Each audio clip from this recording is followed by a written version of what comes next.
ইব্রাহিমকেও এরকম অনেকগুলো আমি পরীক্ষা নিয়েছি, আর প্রতিটা পরীক্ষায় আমার ইব্রাহিম খলিল সফলতার সাথে উত্তীর্ণ হয়েছে।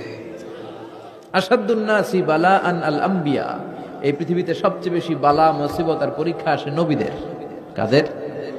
সুম্মাল আমসাল ফাল আমসাল, এরপরে সিদ্দিকিনদের, শুহাদাদের, সালেহিনদের। ইবতালা আর রাজুলু হাসাবা দীনি, ব্যক্তির দিনদারি যত বেশি তার উপর আল্লাহর পরীক্ষাও।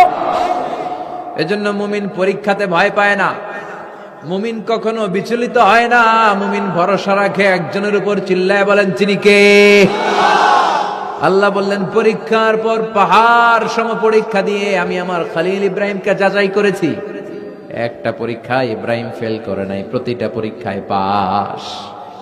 এগুলো বলে বলে বিশ্বনবীর আল্লাহ সান্ত্বনা দিচ্ছেন, নবী ওরা আপনারে গালি দেয় জাদুকর বলে, ওরা আপনারে গালি দেয় গণক বলে, ওরা আপনারে কবি বলে গালি দেয়, ওরা আপনারে পাগল বলে গালি দেয়, একটার পর একটা পরীক্ষায় আপনি জর্জরিত হচ্ছেন। নবী, আপনার পিতা ইব্রাহিম তো এর চেয়েও বেশি পরীক্ষায় পড়েছে।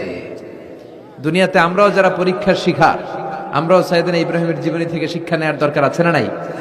গালি আসবে, মন্দ কথা আসবে, বিপদ আসবে, জেল জরিমানা আসবে, ঝুঁকি